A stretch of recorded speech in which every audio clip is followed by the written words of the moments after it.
Émotion et hommage également après le décès de la gendarme Mélanie Lemay samedi soir lors d'un contrôle routier près d'Agen dans le Lot-et-Garonne.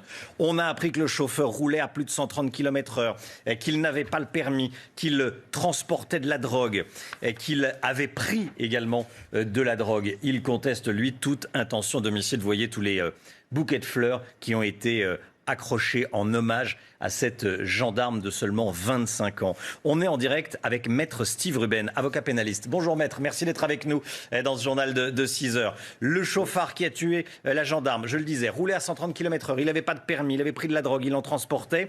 Il a été mis en examen pour homicide volontaire et placé en détention provisoire. Qu'est-ce qu'il risque vraiment ?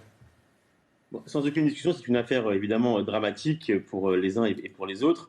J'émets néanmoins juste une petite réserve sur le traitement judiciaire et médiatique qui a été réservé à cette affaire. Notre système judiciaire actuel, il est équipé pour appréhender ce type de comportement qui, à l'évidence, et au risque de choquer certains, relève de l'accident. De l'accident certes mortel, qui est aggravé par la prise d'alcool, par la prise de substances illicites, par la vitesse évidemment excessive, qui déjà fait encourir pour ce garçon la peine de 10 années d'emprisonnement. Et je crois savoir qu'il est en état de récidive légale, ce qui peut faire monter la peine à 20 années.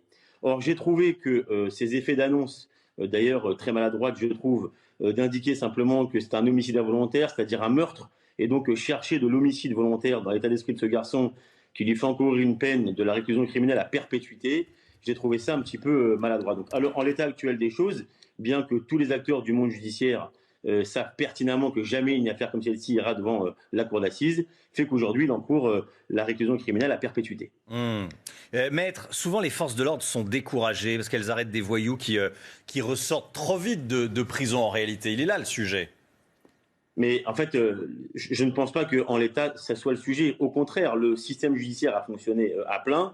Il est normal que pour apaiser d'ailleurs l'ordre public, qui a été très brutalement troublé, non seulement d'ailleurs dans chacun d'entre nous, mais également chez les forces de l'ordre, il soit placé en détention provisoire.